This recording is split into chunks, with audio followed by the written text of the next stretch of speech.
Dios les bendiga a mis hermanos, yo soy su hermano Jonathan Fuentes y hoy les traigo un tema para hablar, un tema apocalíptico. Estaremos hablando del anticristo. ¿Quién es el anticristo? ¿Cuándo aparecerá? ¿Será que ya apareció? ¿O es un personaje cierto que se presentará al final de los días para gobernar el mundo? Bueno, eso lo veremos a través de la Biblia. Partamos con el libro de Daniel, capítulo 7 y el verso 7. Dice así la palabra del Señor. Después de esto miraba yo las visiones de la noche, y he aquí la cuarta bestia espantosa y terrible, y en gran manera fuerte, la cual tenía unos dientes grandes de hierro, devoraba y desmenuzaba, y las sobras hollaba con sus pies, y era muy diferente de de las bestias que vi antes de ella, y tenía 10 cuernos. Mientras yo contemplaba los cuernos, he aquí que otro cuerno pequeño salía entre ellos, y delante de él fueron arrancados 3 cuernos de los primeros. Y aquí que este cuerno tenía ojos como de hombre y una boca que hablaba grandes cosas.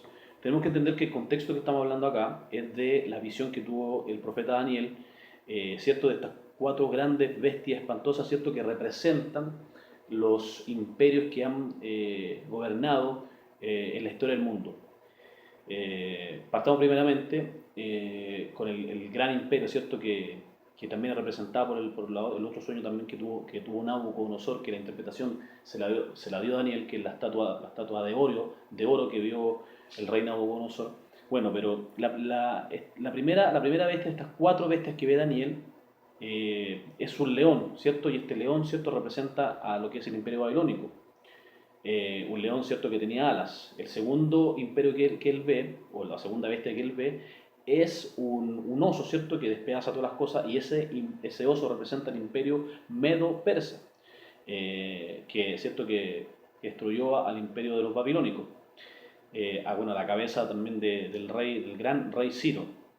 El próximo imperio que destruyó, ¿cierto?, que reemplazó, ¿cierto?, al imperio medo-persa es el imperio greco-macedonio, que vino a la cabeza, ¿cierto?, de Alejandro Magno o Alejandro el Grande, el gran conquistador macedonio, ¿cierto?, que conquistó todo el mundo conocido en ese tiempo, un personaje súper joven, que conquistó todos los reinos del mundo antiguo, del mundo conocido. Y es representado, ¿cierto?, por un leopardo, por la rapidez que este leopardo, por la velocidad que tienen estos animales, ¿cierto? Y representa el imperio greco-macedonio.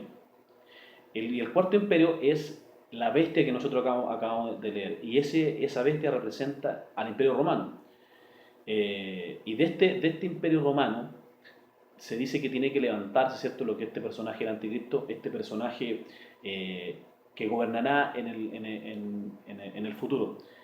Pero antes que vayamos a esta parte apocalíptica, quisiera que revisásemos las cartas de Juan, ¿cierto?, las cartas juaninas, como es que se les llama. En primera Juan, capítulo 2 y el verso 18, también hace referencia, ¿cierto?, a los personajes que se les llama el anticristo, y dice así la palabra del Señor. Primera Juan capítulo 2 y el verso 18 dice: hijitos, ya es el último tiempo, y según vosotros oíste que el anticristo viene, así ahora han surgido muchos anticristos. Por esto conocemos que es el último tiempo. Cuando Juan escribió estas cartas, estamos hablando en el tiempo, ¿cierto?, cercano a lo que fue a finales del primer siglo, en la década del 90 más o menos, previo, ¿cierto?, a la reacción, ¿cierto?, de lo que es el libro de Apocalipsis. El gobernante que estaba presidiendo ese tiempo era Domiciano. A Domiciano se le llamaba la bestia. Era un tipo sanguinario, un tipo que mandaba, ¿cierto?, a los cristianos, los perseguía, los mandaba a los circos romanos, los echaba, ¿cierto?, para que los leones se los comieran. Los leones dejaban de comer una semana y los echaban, ¿cierto?, los leones se los comían, eran echados a la hoguera, ¿cierto?, eran quemados vivos. Y tanto espectáculo, ¿cierto?, que presenciaban los romanos, ¿cierto?, en ese tiempo, y las crueldades que tuvieron que pasar los cristianos en esa época, bajo el imperio de Domiciano, el César romano Domiciano, que estuvo en los últimos años del primer siglo, ¿cierto?, la última década del primer siglo. También el mismo apóstol Juan, bajo este rey, ¿cierto?, fue echado en aceite hirviendo, del cual el Señor lo libró. Y también fue este emperador, ¿cierto?, el que mandó exiliado al apóstol Juan, anciano, ¿cierto?, a la isla de Patmos, donde después el Señor se le revela, ¿cierto?, y él escribe, ¿cierto?, lo que es la carta, lo que es el libro del Apocalipsis. Este emperador existió en el primer siglo. Ahora, en el tiempo, por ejemplo, de los apóstoles, cuando estaba Pablo, cuando estaba Pedro, ¿cierto?, existía otro rey sanguinario que era Nerón César. Entendamos que César es un título. Es, por ejemplo, lo que se llamó en Rusia los zares, que es una transliteración, ¿cierto?, de lo que es la palabra latina a lo que es el ruso, ¿cierto? Zares o César es lo mismo, que es un título de rey. Son reyes que gobiernan, son emperadores. Bueno, César Nerón estaba gobernando en el tiempo cuando estaba Pablo, ¿cierto? Ya en los últimos días de Pablo. César Nerón fue el que mandó a incendiar Roma. Este tipo sanguinario, desquiciado, loco, mandó a incendiar Roma y después acusó a los cristianos que habían incendiado Roma. Bueno, este tipo fue el que mandó a decapitar al apóstol Pablo, fue el que mandó a crucificar, ¿cierto?, al apóstol Pedro, que conocemos la historia que después él decidió, ¿cierto?, ser crucificado de cabeza abajo. Y a este personaje también se le llama el anticristo, se le llamaba la bestia, porque eran tipos sanguinarios. Y otra cosa, a Domiciano se le representaba también con un número, que era, bueno, según lo que dice el papiro más antiguo de lo que es el libro del Apocalipsis, el papiro, el número, no recuerdo si el número 18 o número 15, que habla del número de la bestia, que en realidad se dice que es el 616, no el 66, pero sí entendemos que el número que está hablando, que el número de la bestia sí representa en realidad al 666, pero el papiro más antiguo del libro de Apocalipsis dice que es 616. Bueno, este número era representado a lo que es Domiciano. En ese tiempo existieron estos personajes que eran personajes sanguinarios y se les representaba con anticristo. Ahora, la palabra anticristo significa en vez de y en contra de Cristo y en vez de Cristo, es decir, que está en contra de todas las cosas que hace el Señor y a la vez se hace pasar también por Cristo. Es un usurpador. La Biblia le llama al hombre de pecado, el inicuo, la bestia, el hombre de pecado, lo que le llama la Sagrada Escritura. Seguimos avanzando y en el tiempo, por ejemplo, en el siglo VI, siglo VII, existe un personaje que se llama Mohamed. Mohamed también es muy conocido en el Islam, ¿cierto?, como el gran profeta Mahoma. El profeta Mahoma, la iglesia reformada o la iglesia previa a la reforma, ¿cierto?, la iglesia, en realidad la iglesia católica del siglo XIII, siglo XIV, siglo XV, llamaban a Mahoma, ¿cierto?, de lo que era el Medio Oriente, lo llamaban como el anticristo, este personaje que es el profeta de Alá, ¿cierto?, del Dios de ellos, del Dios de los musulmanes, y que también inventó, ¿cierto?, de todo esto de lo que es esta religión musulmana. Ese personaje también se le conocía, se le llamaba el anticristo.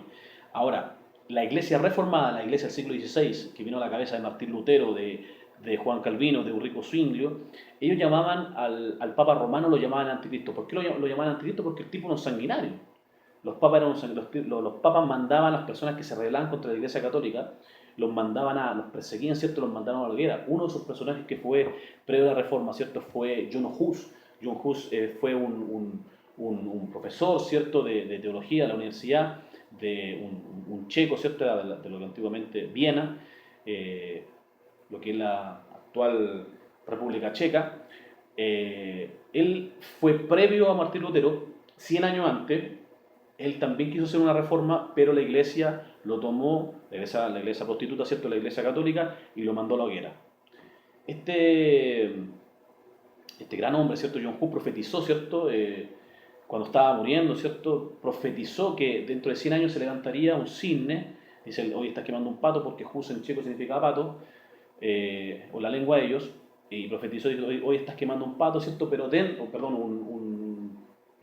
un pato, y dentro de 100 años se levantará un cisne el cual no podrá destruir ni podrá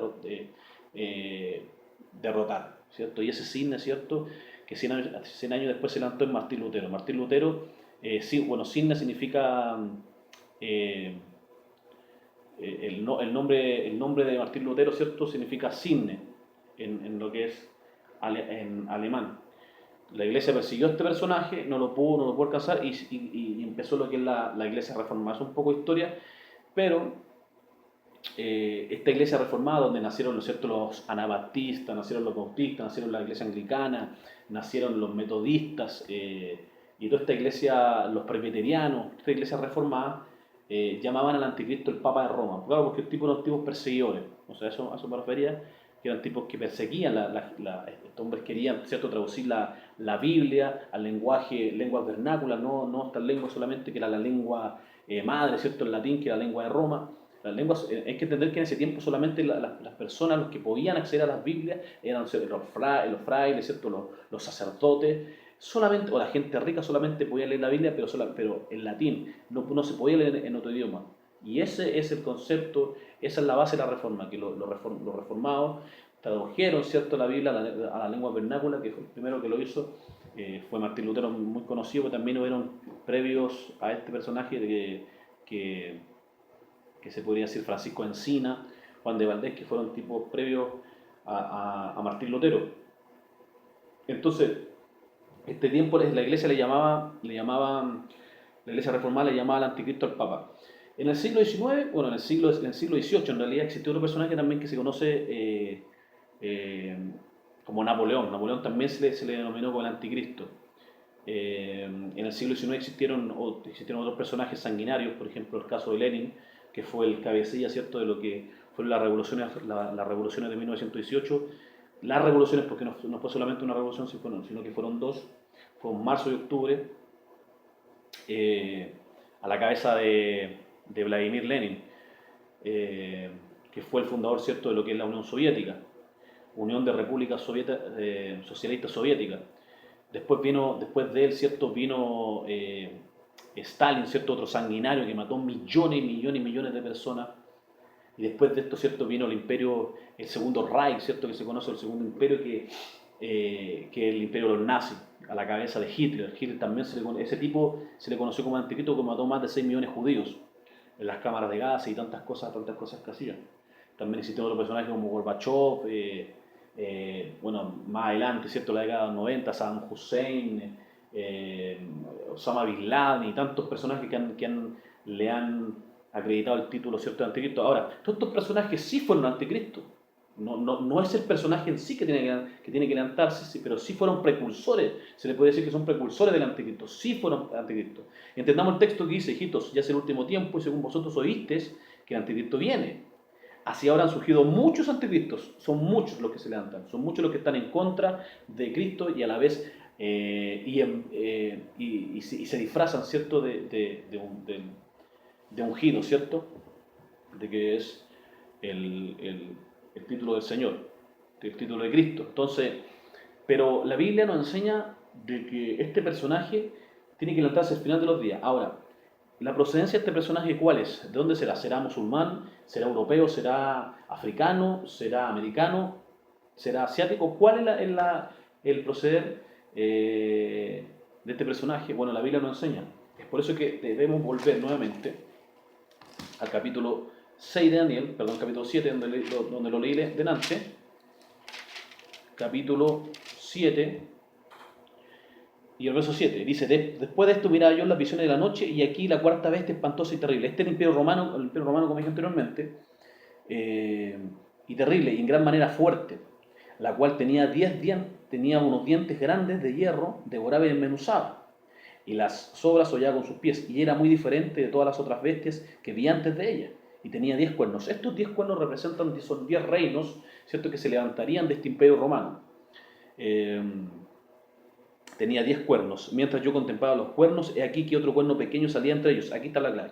Este cuerno pequeño que sale dentro de esos 10 reinos, o dentro de esos 10 cuernos que se representan, los cuernos representan reinos, representan autoridad, poder, ¿cierto?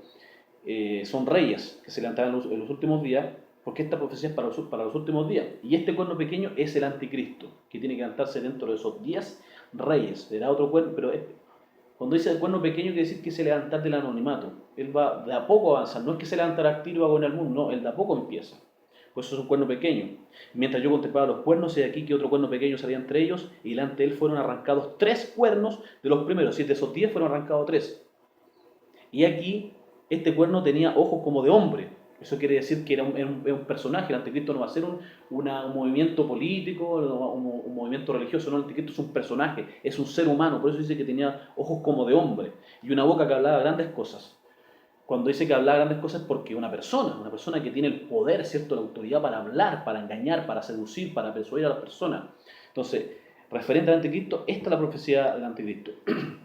Ahora, este imperio romano, hay que entender, ¿cierto?, que ya en el siglo VI, siglo V, siglo VI, se dividió en dos siglos, el imperio romano de Occidente y el imperio romano de Oriente. El imperio romano de Oriente, ¿cierto?, con la ciudad de Constantinopla, la ciudad que fundó Constantino, ¿cierto?,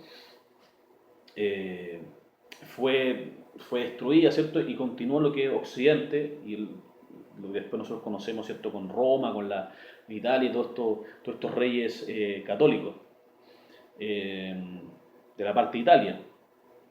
Entonces, esta bestia representa al imperio romano, y de este imperio romano es que tiene que levantarse el anticristo. Bueno, pero el imperio romano en sí se acabó, ya no existe, pero como identidad religiosa sí sigue existiendo. Ahora, ¿dónde está la base? ¿Dónde está la sede, ¿cierto?, de este imperio? Es lo que nosotros conocemos como el Vaticano. El Vaticano está sentado sobre 7 montes. Uno de esos 7 montes es el Monte Aventino. Mira, el Monte Aventino lo que significa, significa hechicería, idolatría, brujería. Eso es lo que significa. Y otro de esos montes donde está sentada esta ciudad es el Monte Palatino, donde también el emperador romano, ¿cierto?, Adriano, el que expulsó a los judíos que quedan en Jerusalén, ¿cierto?, en Judea, Israel, le cambió el nombre, los sacó de la tierra de Judá, ¿cierto?, los mandó esparcido lo que es la diáspora, Adriano en el 136, emperador romano, y le cambió el nombre a un dios romano que es Palatino, que de ahí proviene, ¿cierto?, el nombre Palestina. Bueno, ese otro tema, pero la tierra se llama Israel, es la tierra de Israel. Entonces, bueno, esta bestia espantosa que está hablando el profeta Daniel, representa al imperio romano, y de ahí tiene que levantarse el anticristo. ¿Por qué tiene que levantarse el anticristo de ahí? Porque la Biblia nos enseña, el anticristo no será ni chino, el anticristo no será ni africano, el anticristo no será sudamericano, el anticristo no será asiático. No, el anticristo tiene que ser un personaje europeo, tiene que levantarse de lo que es Europa. ¿Dónde está Italia? ¿Dónde está Roma? En Europa. Entonces nosotros tenemos que ir ahora al capítulo 9 del libro de Apocalipsis y el versículo 26, 9:26 de Daniel dice: y después de las 72 semanas se quitará la vida del Mesías, mas no por sí. Estoy hablando de la profecía del Mesías. Y el pueblo, y aquí está la palabra clave, y el pueblo de un príncipe que ha de venir destruirá la ciudad y el santuario. Esta profecía se refiere cuando Jesús, ¿cierto?, va a Jerusalén y él declara un juicio sobre Jerusalén y dice: no quedará piedra sobre piedra que sea destruida. Ese juicio que decretó el Señor, ¿cierto?, sobre la ciudad de Jerusalén se cumplió en el año 70 del primer siglo, bajo, ¿cierto?, el liderazgo o el reino de Vespasiano, el César Vespasiano o el rey Vespasiano. Él tenía un hijo que se llamaba Tito, y Tito era el general, ¿cierto?, que encabezó, ¿cierto?, este movimiento, sitió la ciudad de Jerusalén, la destruyó el templo, no quedó nada, quemó la ciudad, destruyó todo. Lo único que queda ese templo, el antiguo templo de Jerusalén, o el segundo templo también se le conoce como el templo de Herodes, ¿cierto?, que es el mismo templo que construyó Zorobabel, ¿cierto?, Nehemías, etcétera, todo ese tiempo. Lo único que queda es un antemuro, y es el muro, ¿cierto?, que donde los judíos nosotros vemos que oran, que es el muro de los lamentos. Nosotros lo conocemos como el muro de las lamentaciones, o el muro de los lamentos, o el cotel también le llaman los judíos. Pero ese muro que está ahí ni siquiera es el muro, una parte del templo, sino que es un antemuro. O sea, imagínense, la profecía de Jesús se cumplió literalmente, no quedó piedra sobre piedra. Este tipo destruyó todo. Y lo que queda es un antemuro, ni siquiera es parte de la estructura del edificio del templo, sino que es un antemuro. Bueno, este príncipe, ¿cierto? Aquí la profecía de Daniel se cumplió en el año 70, dice: y el pueblo de un príncipe que va a venir. ¿Cuál fue el príncipe que tuvo que venir? Fue Tito. Tito, entendemos que después de Vespasiano, Tito se convirtió en rey, ¿cierto? Y entendemos que cuando una persona se convierte en rey, previamente tiene que ser príncipe, ¿cierto? Entonces este Tito se convirtió en príncipe, se convirtió en rey, primero fue príncipe, después se convirtió en rey, lo que fue un gobernador, un rey romano. Dice, él es el príncipe que va a venir, Tito. Y después dice, el príncipe y el pueblo de un príncipe. ¿Cuál es el pueblo de este príncipe Tito? Fue el Imperio Romano. El Imperio Romano fue el que destruyó el segundo templo de Jerusalén. Y como dije anteriormente, el príncipe fue Tito. Esta profecía se cumplió en el año 70, literalmente, no quedó piedra sobre piedra. Que ha de venir, destruirá la ciudad y el santuario, y su fin será con inundación hasta el fin de la guerra, durará las devastaciones. Esta profecía se cumplió. Ahora, nosotros entendemos que el anticristo, la Biblia enseña que el anticristo tiene que ser un personaje que se convierte en rey. Y eso, ¿cómo nosotros lo vemos? Lo vemos en el capítulo 6 del libro de Apocalipsis. Apocalipsis capítulo 6. Vamos avanzando rápido porque el tiempo es corto, ustedes saben. Apocalipsis 6:2 dice: y miré, y aquí un caballo blanco, y el que lo montaba tenía un arco, y le fue dada una corona, y salió venciendo para vencer. En primer lugar, este caballo blanco que aparece aquí, este personaje, no es el Señor Jesucristo, porque el Señor Jesucristo aparece después, ¿cierto? Cuando Él viene a salvar a Israel. Aquí se abren los sellos y comienza lo que es la gran tribulación, en el capítulo 6 de Apocalipsis. Y este personaje que viene un caballo blanco representa una falsa, el caballo blanco, ¿cierto? Representa una falsa paz, porque el caballo blanco es señal también de reyes, ¿cierto? De linaje, de príncipes. Entonces el tipo viene como un príncipe. Entonces dice, y el que lo montaba tenía un arco. Eso significa que venía preparado, ¿cierto? Para la guerra. Y le fue dada una corona. A los personajes que se le dan coronas son los reyes. Como dije anteriormente, antes, ¿cierto? De ser un rey tiene que ser un príncipe. Y los príncipes son los que se convierten en reyes y se le entrega una corona. Por lo tanto, lo más probable es que el anticristo sea un príncipe que se convierte en rey. Pueden existir otras conjeturas, ¿cierto? Otras aplicaciones que podríamos decir, también puede representar poder, ¿cierto? Un tipo que se levanta de los animales y después se convierte en rey, o un líder mundial, perfecto. Pero aquí lo que está hablando de una corona, y por lo tanto, lo más probable es que represente que es un príncipe que se convierte en rey, que eso es muy importante. Y le fue dada una corona y se lo venciendo y para vencer. Este personaje de Apocalipsis capítulo 6, versículo 2, representa al anticristo que se levanta, se convierte en rey y empieza a gobernar. Ahora, este personaje, ¿de dónde viene a salir? Del Imperio Romano. Recordemos que viene del Imperio Romano. Si nosotros vamos al capítulo... después vamos al capítulo 13 del Apocalipsis. Dije anteriormente, tiene que ser un príncipe. Ahora, este Imperio Romano, cierto, fue destruido, todos sabemos la historia, ya no está, pero como entidad espiritual todavía existe, que es lo que es el Vaticano y lo que es la religión católica. Pero tiene que despertar este monstruo, esta vez tiene que despertar, ¿cierto? Como entidad política, porque el anticristo tiene que ser un líder político. El anticristo no va a ser ningún imán, el anticristo no va a ser ningún personaje religioso, no. El anticristo tiene que ser un líder político, un tipo preparado en toda la serie, un tipo inteligentísimo. Dice que tiene la misma inteligencia de Daniel. Dice que es más inteligente de Daniel, dice la Biblia. O sea, el tipo será extraordinariamente inteligente. El tipo más sabio que puede haber pisado la tierra, después de Salomón. O quizás puede que sea más sabio que Salomón. Y ese personaje tiene que levantarse del Imperio Romano.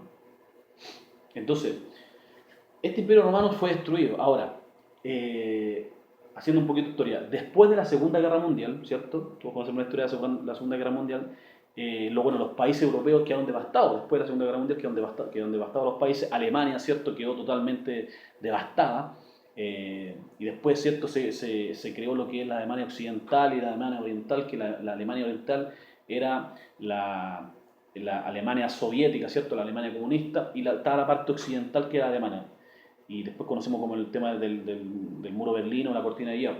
Bueno, estos países quedaron devastados, las grandes potencias como era Gran Bretaña y Francia también quedaron afectados, ¿cierto? Con esta guerra, con esta guerra mundial, y se han levantado dos potencias gigantes, que es lo que era Estados Unidos y la Unión Soviética. Entonces se creó, ¿cierto? Bajo este hombre, ¿cierto? Robert Schuman, decidió, ¿cierto? Tomar las decisiones de crear una comunidad, ¿cierto? Para poder levantarse. Y se creó en 1951 lo que es la CECA, o creo que se llama la Comunidad Europea del Acero, algo así, del acero y del carbón, la CECA, esa es la sigla. Bueno, pero después, en el 1957 se creó, ¿cierto? bajo todos estos países, ¿cierto?, que se estaban uniendo, países europeos, se crea bajo el mismo título, bajo el control de los mismos países, de estos mismos representantes, se crea otro gobierno, o el mismo gobierno, mejor dicho, pero con otro nombre, y se conoce como el Tratado de Roma. Mira el nombre que tiene, el Tratado de Roma, en 1957. Y después, posteriormente, eso es lo que nosotros conocemos como lo que es el mercado común europeo o la comunidad europea, ¿cierto? Lo que es la Unión Europea, lo que nosotros conocemos en tu tiempo. ¿Qué es la Unión Europea? La Unión Europea es lo que antiguamente era el Imperio Romano. Pero el Imperio Romano siguió esa corriente espiritual, ¿cierto? Siguió viva, ese monstruo espiritual siguió vivo, sostenernos por medio de la Iglesia Católica, pero faltaba la parte política. Y la parte política es lo que nosotros conocemos como la Unión Europea. Se levantan todos estos países, se unen, ¿cierto?, para armar un solo gobierno. Y es lo que es la Unión Europea. Ahora, lo que me llama la atención es que en 1981 ya se habían ingresado en varios países, y en 1981 ingresa a la Unión Europea, ingresa a Portugal, Grecia y España. 1981. Y estos países que ingresaron fueron los países número 11. ¿Y se recuerda la profecía de Daniel? Vamos a la profecía de Daniel, que dice: mientras yo contemplaba los cuernos, dice, y era muy diferente de las demás bestias que vi antes, y tenía 10 cuernos. Estos 10 cuernos representan a esos reyes, esos poderes que se levantarán, esos reinos, esos países que se levantarán en los últimos tiempos, lo que es la Unión Europea. Son 10 reyes, ojo, son 10 reyes.